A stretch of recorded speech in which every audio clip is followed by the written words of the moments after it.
Mesdames et messieurs, bonsoir. On se retrouve dans cette nouvelle édition de 22 heures. Voici les titres de ce journal. Pour les actualités nationales, dans la région de l'Unité, coup d'envoi des activités dans la région de l'Unité pour la Semaine nationale de la solidarité.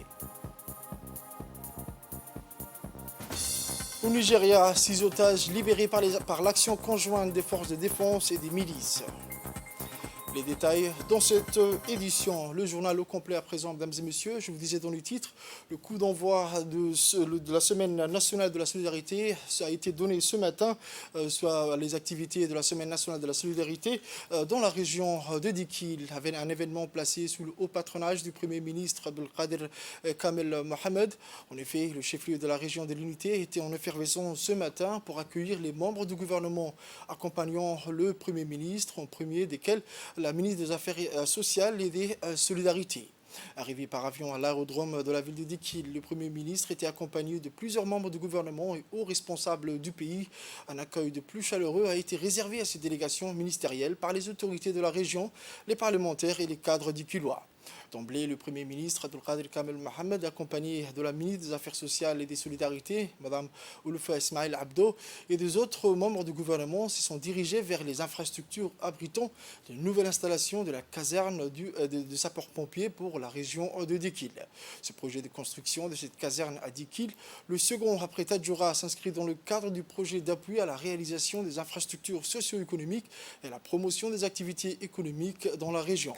Ces importants projets ont été exécutés par l'Agence djiboutienne du développement ADDS, connue dans son acronyme. Ce projet est fait suite à la demande et aux doléances de la population de Dikil pour parer aux éventuels sinistres et incendies. Le Premier ministre a profité de cette occasion pour visiter les locaux qui composent cette caserne accompagné du directeur général de la protection civile, le colonel Mahmoud Moussa Mahamoud. Et cette caserne est conforme aux normes et critères internationaux, mais également soucieuse de la protection de l'environnement.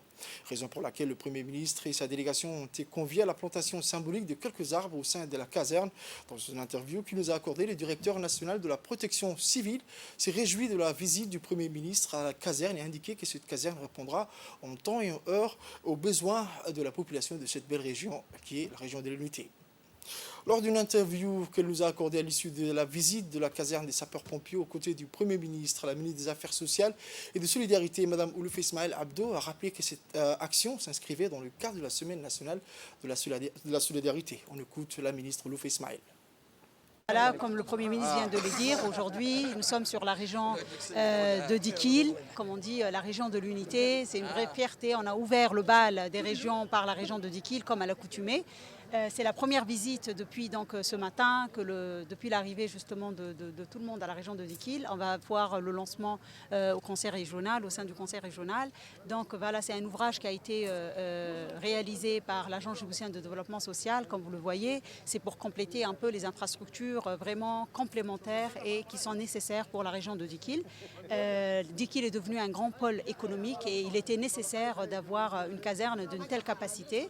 Le dortoir n'est pas encore prêt, donc il y aura une capacité de 50 pompiers justement qui pourraient être hébergés sur place en cas de nécessité. Vraiment, comme vous avez, les images le montrent, c'est un ouvrage qui est d'une très grande qualité et qui remplira, comme le Premier ministre l'a dit, toutes les missions qui lui seront dédiées pour la ville de Dikil à tout moment. Et donc, toutes les régions doivent être loties. Il nous reste encore maintenant 2 régions également dans lesquelles nous devons construire ces casernes. On va faire les mobilisations de fonds nécessaires. Mais voilà, c'est déjà une grande fierté que la région de Dikil, la ville de l'unité, puisse être lotie d'une caserne d'une telle qualité et qui est aux normes justement de ce qui est recommandé au niveau international. Derrière nous également, nous avons des camions de pompiers. Tout serait vraiment intégralement laissé pour la région de Dikil. Et nous nous sommes assurés avec le Premier ministre, avec le colonel des pompiers justement, qu'il y ait une capacité d'eau suffisante pour toute intervention d'urgence, que l'eau soit vraiment bien sûr pour les pompiers nécessaire pour intervenir à tout moment et en tout lieu. Dans son mot, le Premier ministre, son Excellence M. Abdelkader Kamel Mohamed, a rappelé qu'il était absolument nécessaire que les Dikilois soient dotés de leur propre caserne de pompiers, vu l'expansion démographique que connaît la région de Dikil. Voilà une caserne de pompiers qui est vraiment digne de cette institution. et qui est en plus équipé de tout. Il y a les véhicules qui sont prêts, il y a les personnels qui sont là. Donc tout ça fait qu'en principe, ils peuvent intervenir à tout moment à Dakhilville comme dans les régions de l'intérieur, comme dans les localités intérieures. Ce qui fait que pour Dikil, aujourd'hui, on peut dire grosso modo que les travaux qui sont terminés. Il reste quelques petites choses à faire encore, mais je pense qu'ils peuvent compter sur les pompiers si jamais il y a un incendie. Et ça, c'était depuis quelques temps déjà, on en parle. Pourquoi uniquement la capitale possède des casernes des pompiers, aucun chef-lieu des régions n'en possède. Maintenant, c'est partout qu'on va mettre des installations pareilles dans les régions de l'intérieur et effectivement pour intervenir en cas de sinistre. Le temps fort de cette journée a dit qu'il fut la réunion au conseil régional du Premier ministre et des membres du gouvernement avec les autorités de la région et les leaders communautaires de la région de Dikil.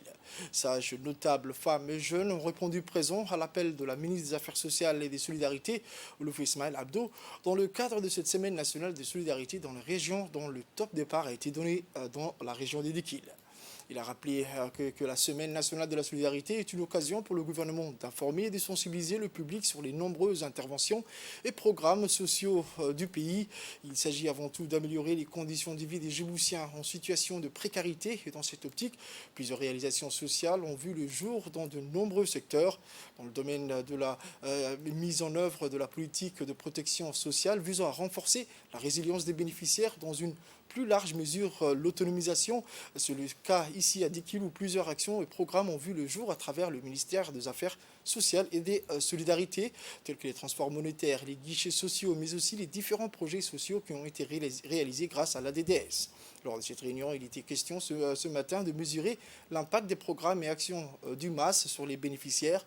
Les leaders communautaires représentant la société civile et les différentes associations ont à tour de rôle exprimé leur satisfaction et leur engouement quant aux différents programmes et projets sociaux mis en œuvre ici à Dikil par le ministère des Affaires sociales et des Solidarités. Le ministre de l'Environnement et du Développement durable, M. Mohamed Abdelkader Moussa Halem, originaire de Dikil, est intervenu pour annoncer que des grands projets ont été exécutés dans le cadre de l'amélioration des conditions de vie de la population de Dikil. Dans son intervention, le ministre de l'Environnement et du Développement durable s'est réjoui d'une part de prendre part au lancement des activités de la Semaine nationale de la solidarité. D'autre part, il a rappelé que son département a accompagné de tout temps le département des affaires sociales dans la promotion des actions et programmes sociaux. La protection de l'environnement, les actions sociales et le développement durable s'inscrivent tous de par leur caractère à interagir avec l'humain et à veiller à son bien-être dans l'action sociale de tous les jours. En premier, le grand projet du secteur de Hanlé, qui a duré 5 ans, a été finalisé et actuellement il est dans la phase de réalisation du projet de Cheikh Haïto, un financement à une hauteur de plus de 3 millions de dollars. Le ministre a évoqué également la mise à disposition des familles de périmètre agro-pastoral, réaliser des puits cimentés et des citernes enterrées, l'accord et le financement pour un grand projet de développement rural financé à une hauteur de 9 millions de dollars qui sera exécuté à Gobaad, Mouloud et Tadjoura. Le ministre Mohamed Abdelkader Moussa Halem a affirmé également que le gouvernement a mis en œuvre et exécuté de nombreux projets qui beaucoup en restent et qu'il est disposé à entendre les doléances et déjà été évoqué et transmis les doléances lors de la tournée du président de la République. Et aujourd'hui, vous pouvez les renouveler, a-t-il dit, devant ces hauts responsables afin d'apporter une réponse positive. Le ministre a ainsi martelé que la caserne qui aurait un impact important au niveau de la région de Dikil, où il y avait des grandes difficultés pour éteindre un incendie à Dikil. Auparavant, la voiture de la protection civile devait venir de Djibouti ou d'Ali Sabieh. Désormais, les secours en cas d'incendie seront disponibles à Dikil. Même et à l'avenir, les autres régions seront dotées des mêmes moyens. Pour la caserne de la protection civile, une cinquantaine de personnes originaires de la région seront embauchées, a conclu le ministre de l'Environnement, M. Mohamed Abdelkader Moussa Halem, qui est originaire de la région de l'Unité. Prenons la parole devant ses collègues du gouvernement et la communauté dikiloise. Le ministre de la Santé, le docteur Ahmed Roble Abdilé, a indiqué que son département participait activement aux programmes sociaux de base en répondant efficacement aux doléances et attentes des populations sur tout l'étendue du territoire. En effet, le ministère de la Santé, à travers sa stratégie de rapprocher les soins des populations, a fait en sorte qu'au moins 8 postes de santé soient actifs et opérationnels dans chaque région de l'intérieur. Mais il a précisé ainsi que la région des Dikil était la seule région à bénéficier de 10 postes de santé à ce jour. Selon le ministre, 57 médecins spécialistes et généralistes paramédicaux sont employés jour et nuit pour veiller au bien-être des Dikilois, ces derniers traitant de toutes les pathologies connues dans la région de Dikil. Le ministre a conclu ses propos en rappelant que très prochainement un centre psychiatrique verra le jour au sein du centre médico-hospitalier de Dikil et que cet important programme faisait suite à la promesse du chef de l'État faite lors de sa tournée régionale de 2020 de doter le CMH de Dikil d'infrastructures modernes répondant aux besoins de la population de la région de Dikil. La ministre a indiqué que la Semaine nationale de la solidarité initiée par le chef de l'État en 2012 constitue pour le ministère des Affaires sociales et de solidarité qui est une période de communication, d'information, de vulgarisation et de sensibilisation sur les multiples interventions et programmes sociaux du ministère.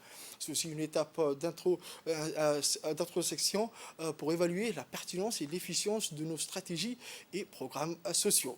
Enfin, c'est également une période opportune de mettre en évidence les enjeux et les défis de politique de lutte contre la pauvreté de notre pays. La ministre a rappelé que le gouvernement a érigé la stratégie de lutte contre la pauvreté comme politique prioritaire.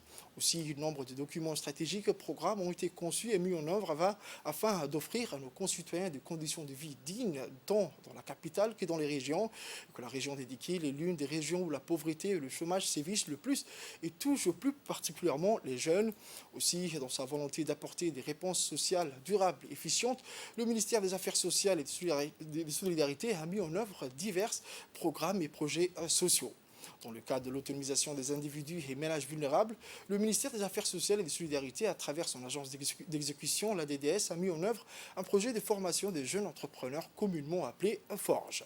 L'objectif principal du projet est d'améliorer l'accessibilité des jeunes et des femmes aux opportunités de création de revenus et d'emploi, et ce, à travers une formation de base en entrepreneuriat. Ainsi, 576 jeunes ont été formés, encadrés, certifiés et 96 projets novateurs regroupant 288 promoteurs ont été retenus pour être financés et devenir une réalité. Elle a saisi également cette occasion pour féliciter les lauréats pour leur abnégation et leur esprit d'initiative, ainsi que les membres du comité pour leur dévouement et leur professionnalisme. Dans une plus large mesure, l'autonomisation des individus et ménages demeure une valeur cardinale que nous défendons, a-t-elle martelé. Le principe est de renforcer leur résilience à travers les formations, l'encadrement et l'accès au microcrédit et non de favoriser et promouvoir l'assistance au niveau sanitaire. Le programme PAS permet à de nombreux ménages vulnérables de bénéficier de la gratuité de soins.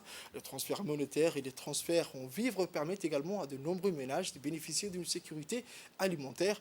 Ainsi, 12 000 individus, soit environ 1 576 ménages, bénéficient de transferts monétaires trimestriels d'un montant de 30 000 francs Djibouti. Pour ne citer que cela, dans le domaine du développement social, les efforts de la DDS ont permis à la région des Dikil de combler de manière significative ses besoins en infrastructures et équipements marchands et non marchands. Ainsi, il faut citer un seul exemple, le Conseil régional et témoignage parlant des réalisations et savoir-faire de la DDS, antenne de la protection sociale, infrastructures sociales de base, magasins de stockage sont autant d'ouvrages qui concourent à améliorer les cadres et conditions de vie des Dikiloises et Dikilois. Et le monde en général et notre pays sont confrontés plus que jamais à des multiples chocs concomitants, changements climatiques, conflits régionaux et internationaux, Covid-19, plus que jamais persistants ont pour effet de mettre à mal les avancées en matière de protection sociale. C'est dans ce contexte que la ministre a mobilisé en complément des ressources propres des fonds additionnels d'urgence venant des partenaires en développement et des pays amis. Aussi, 2 projets de riposte en choc seront mis en œuvre afin d'alléger le fardeau des populations, notamment des plus vulnérables, à travers différents axes d'intervention. La création des caisses communautaires pour 92 villages, création des activités génératrices de revenus à travers les CPEC sont prévues. Les localités anciennement bénéficiaires de BNCF seront couvertes par les transferts monétaires, le renforcement de la capacité productive des agropasteurs, le renforcement de l'accès à l'eau pour les localités les plus touchées par le manque d'eau. L'ensemble de ces activités sont la preuve de la détermination de l'État pour réduire la pauvreté et les inégalités à offrir de meilleures conditions de vie pour les concitoyens. Cette détermination a pour socle et valeur cardinale celle de ne laisser personne sur le bord du chemin. Et fin de citation. Pour le discours du Premier ministre, son Excellence M. Abdelkader Kamel Mohamed, qui a rappelé que la Semaine nationale de la solidarité a été créée à l'initiative du Président de la République, son Excellence El Hadj Ismaël Omar Guelleh, et que c'est l'occasion pour le gouvernement d'informer et de sensibiliser le public sur les nombreuses interventions et programmes sociaux du pays. Symbole de l'engagement du gouvernement à lutter contre la pauvreté et à construire un capital humain plus résilient face aux chocs exogènes. La Semaine nationale de la solidarité est aussi une occasion de constater la pertinence et l'efficacité des différents programmes sociaux et de déterminer la satisfaction des bénéficiaires pour enrichir les programmes et à l'avenir répondre au mieux aux attentes et besoins de la population vulnérable. Plus loin, le Premier ministre a également rappelé que le pays a érigé le renforcement du capital humain au plus haut niveau de la priorité nationale, qu'il s'agit avant tout d'améliorer les conditions de vie des concitoyens en situation de précarité.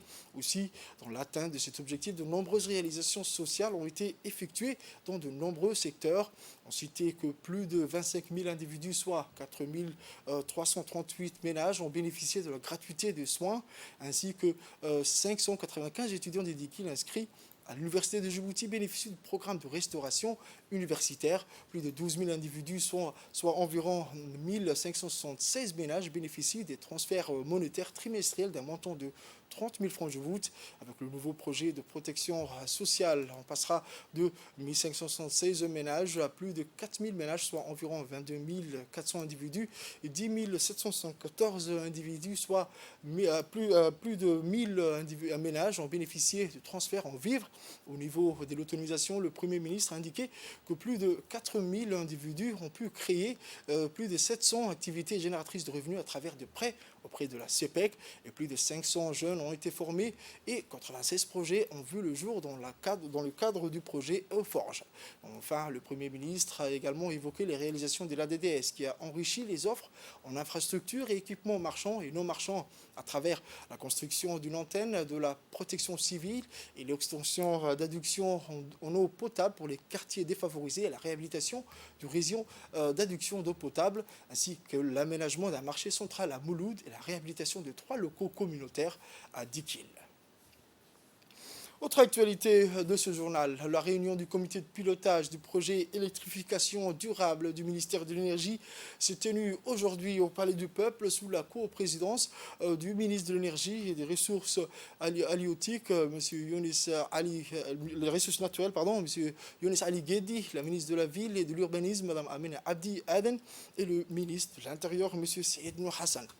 L'ordre du jour portait sur l'état d'avancement global du projet PED, notamment les infrastructures de réseaux électriques dans les quartiers de la capitale et dans les 5 régions de l'intérieur.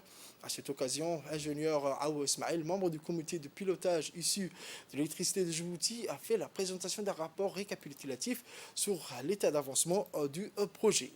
Le rapport définit que déjà plus de 7000 ménages ont été électrifiés dans les différents quartiers de la ville de Djibouti et dans les régions de l'intérieur. Le rapport examine également les différents moyens de combler les lacunes rencontrées sur le terrain pour atteindre l'objectif fixe de 14 000 des ménages. Plusieurs responsables au cas de différents départements qui s'associent à la mise en œuvre de ce projet ont été présents à la réunion, à savoir le secrétaire général du ministère de l'Énergie, le directeur général de l'EDD par intérim et un représentant de la Banque mondiale.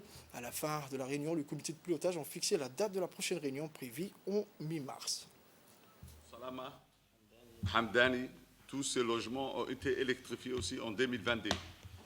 Ce qui fait qu'à ce jour, depuis le début de ce projet, nous constatons une densification de l'électrification de la République de Djibouti. Le schéma directeur nous permettra également d'avoir un plan d'investissement pour les 10 années à venir, et qui est chiffré à un montant de presque 200 millions de dollars. Il faudra investir aussi bien au niveau poste que réseau MT et basse tension. Nous allons à présent écouter les interventions respectives de la ministre de la Ville et du ministre de l'Intérieur. Le comité de pilotage a tenu une réunion et ce qui est quand même assez confortable, c'est que les travaux avancent, les choses avancent. Certes, il y a eu des contraintes et il y a des petites contraintes qui ont été citées telles que la nature des logements pour les familles vulnérables pour lesquelles nous devons trouver des solutions donc adaptées, peut-être avec le MAS. Mais dans l'ensemble, les choses avancent correctement. Dans le quartier donc, qui sont dans la zone de Balbala Nord, il y a, comme vous l'avez dit, un plan de restructuration qui a été adopté et validé par tout le monde. Aujourd'hui, il s'agit de faire deux choses. Donc, pour une part, et ça c'est la responsabilité de l'État, c'est ouvrir les voies pour que les réseaux soient posés, mais aussi à ce que les familles puissent mettre en conformité leur logement. Et à la direction de l'habitat et de l'urbanisme, donc quand il y a quelqu'un qui est candidat à un branchement électrique, il vient chercher ce qu'on appelle un certificat de conformité électrique.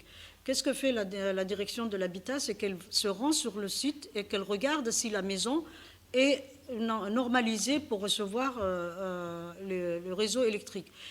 Dans cette normalisation, il y a aussi l'obligation pour le propriétaire de s'aligner. Donc c'est à lui de prendre en charge les travaux donc, de recul de façade pour reculer et se mettre en conformité avec le titre d'occupation qui lui a été donné. Moi, c'est la première fois que je rejoins ce comité de pilotage et je suis impressionné par la quantité de travail qui a été abattu et le nombre et surtout le réseau, donc la partie géographique couverte par le réseau électrique.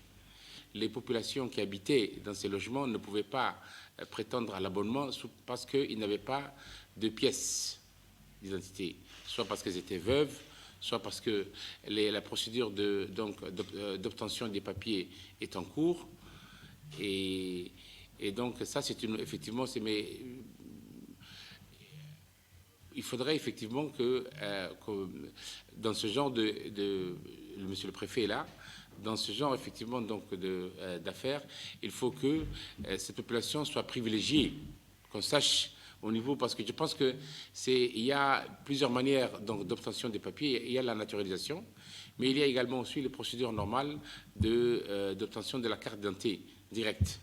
Donc, quel que soit l'endroit où ces papiers sont bloqués, il n'est pas normal qu'effectivement des familles souffrent alors qu'ils peuvent accéder à l'électricité et que ce soit bloqué par des problèmes de papiers. Pour ceux qui légalement peuvent obtenir ces papiers, nous allons tout mettre en œuvre pour accélérer les procédures, pourvu que nous sachions qui sont-ils et qu'on nous ait informés. Et donc, monsieur le préfet de la ville de Djibouti est là, donc effectivement, nous allons donc nous y atteler.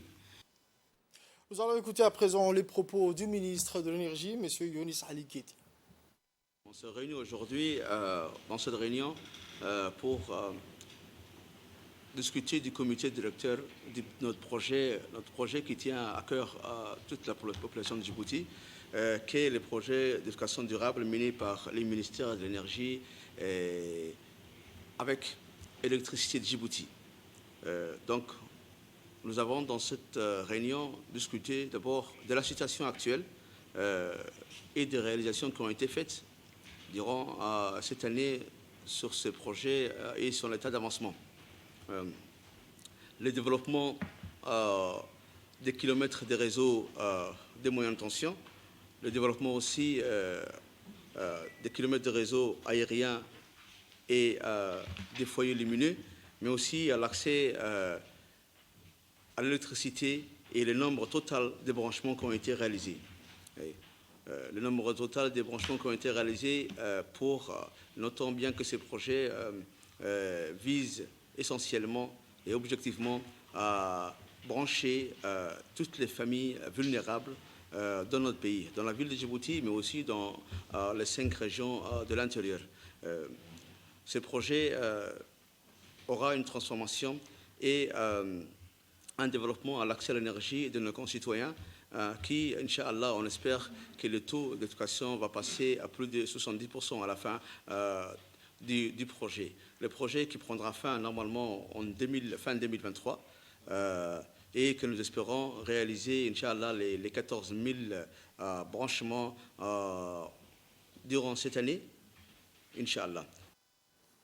En Turquie, à présent, c'est le forum d'investissement et des affaires Turquie-Djibouti qui s'est ouvert hier à Istanbul sous le patronage du vice-ministre turc, son Excellence M. Mustafa Tuzcu, et du ministre de l'économie et des finances chargé de l'industrie, son Excellence M. Ilyas Moussa Dawale, en présence de 2 communautés d'affaires. Ont participé à ce forum le PNUD et les DEIC, Conseil des relations économiques extérieures de la Turquie. La délégation djiboutienne conduite par le ministre Ilyas Moussa Dawale était accompagnée du ministre du Commerce, M. Mohamed Warsa Dirier, de la secrétaire d'État aux investissements, Mme Safia Mohamed Gadile, du président de la Chambre du commerce de Djibouti, M. Youssef Moussa Dawale, l'ambassadeur de Djibouti en Turquie, M. Aden Abdullahi, des hauts cadres de l'administration, ainsi que de nombreux responsables du secteur privé et des start-up djiboutiens, le vice-ministre du commerce, le ministre djiboutien de l'économie et des finances, le ministre djiboutien du commerce et du tourisme, le président du Conseil des relations économiques extérieures, M. Neil Olpak, et des responsables du monde des affaires de 2 pays ont participé à la réunion d'affaires et d'investissement Turquie-Djibouti. On a à présent la direction du PDSA DMP et l'agence maritime Savon-Riez se trouve en ce moment à Chennai en Inde pour participer à la première conférence après Covid-19 sur les transbordements et le manutention des véhicules sur invitation de la MEL ACE Toyofuji Automotive Logistique. L'équipe de Djibouti a rencontré les cadres dirigeants de la MOL ACE tout droit venus du siège de la compagnie à Tokyo. L'objectif de cette mission est de développer encore plus l'activité de transbordement et de faire de Djibouti le hub incontournable. Ce matin, le Centre technique national de la Fédération djiboutienne de football a abrité une cérémonie de remise de lot de ballons aux MENFOP et aux académies de football. L'événement qui s'est déroulé sous le parrainage du président de la FDF et vice-président de la CAF, M. Suleiman Hassan Ouaberi, a été marqué par la présence du secrétaire général du ministère de l'Éducation nationale et de la formation professionnelle, M. Mohamed Abdellah Mayoub. S'exprimant à cette occasion, le numéro 1 du football national a souligné qu'un excellent partenariat existe entre la FDF et le MENFOP. Nous travaillons, a-t-il dit, en étroite collaboration pour développer le football scolaire, mais aussi bien le football national. En conclusion, il a remercié le ministère de l'Éducation nationale pour l'appui constant qu'il apporte aux efforts de la Fédération de football.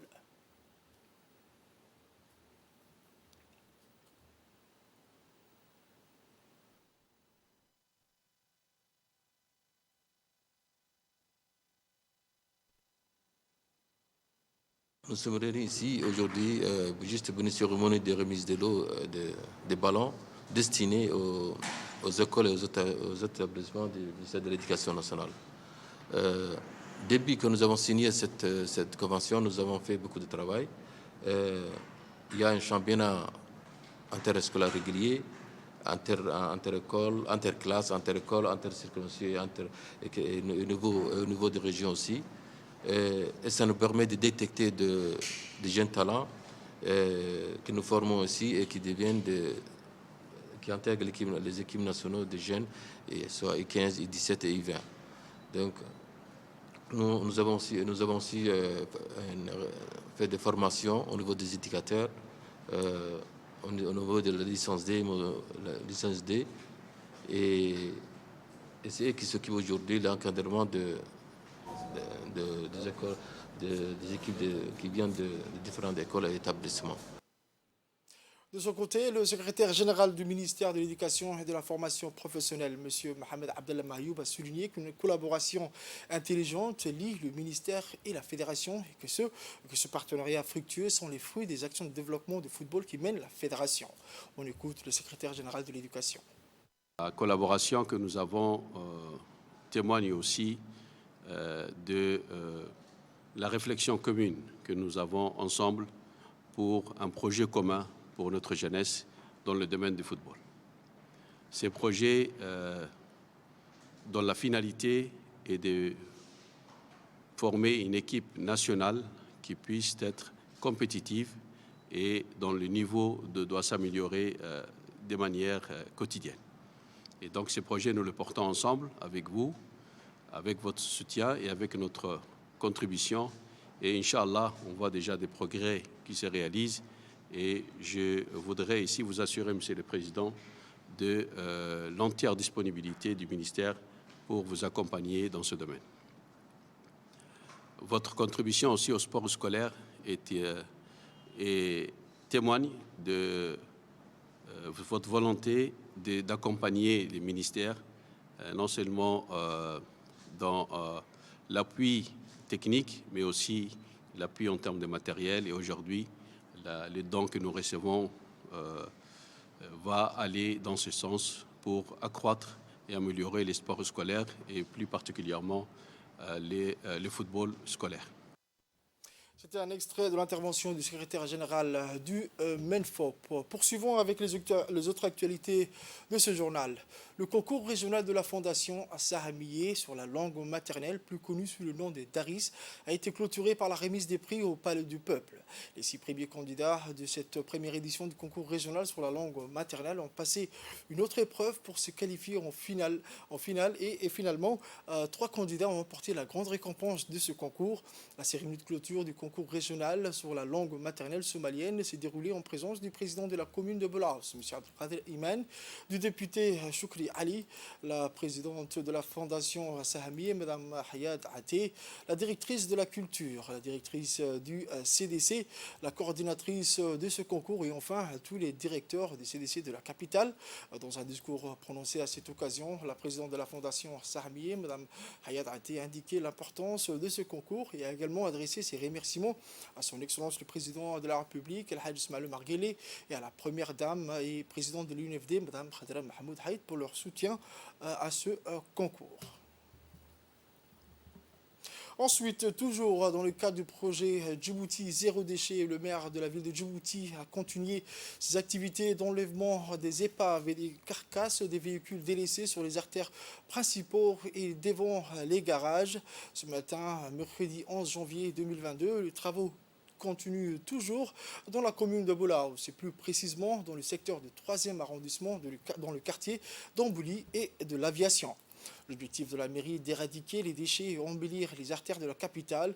Une campagne qui rencontre une large adhésion de la population qui a fait sienne de ce projet visant à redorer le blason de la capitale. Pour réussir dans cette entreprise, tout un chacun doit mettre la main à la pâte et retrousser ses manches. Le maire a exhorté aux propriétaires de ces véhicules laissés sur les voies publiques à faire preuve de civisme en protégeant non seulement l'environnement, parce que ces épaves constituent un lieu pour tous les animaux errants, deviennent une décharge d'ordures, mais également nuisent à l'image du pays. On écoute à présent un extrait de la réaction du maire de la ville de Djibouti, M. Seïd Daoud Mohamed.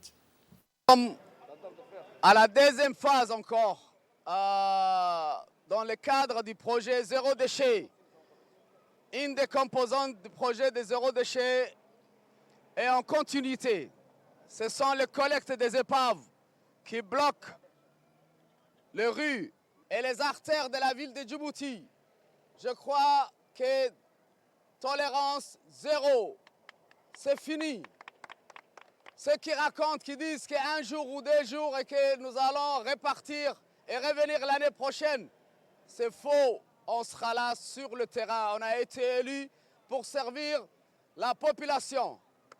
C'est pour cette raison on joue notre rôle. On fait une approche citoyenne, de porte à porte.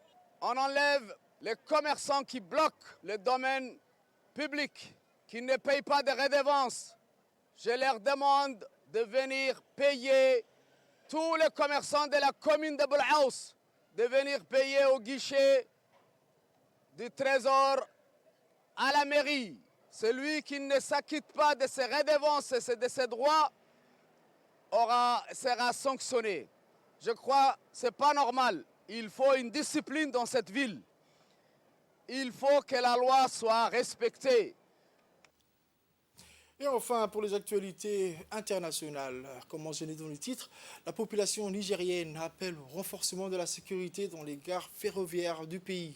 48 heures après une attaque terroriste violente sur le tronçon ferré du Goben, dans l'état d'Edo, au sud du Nigeria, les forces de police locales ont établi un bilan de 31 personnes enlevées par les assaillants présentés comme des bergers armés de fusils AK-47. La diligence des forces de police et des milices locales a permis de secourir 6 otages le 9 janvier 2023. Les autorités ont annoncé l'arrestation d'un suspect et la fermeture temporaire de la gare théâtre de violence. C'est la deuxième gare du pays à être fermée au cours des 10 derniers mois en raison de l'insécurité. La Nigerian Railway Corporation a rouvert en décembre 2022 un service ferroviaire reliant la capitale Abuja au nord de l'état de Kaduna après un attentat à la bombe qui s'est soldé par le décès de 8 citoyens en mars 2022. C'est tout pour cette édition dès ce soir, mesdames et messieurs. Merci à vous de l'avoir suivi. Restez avec nous pour la suite du programme sur Télé Djibouti.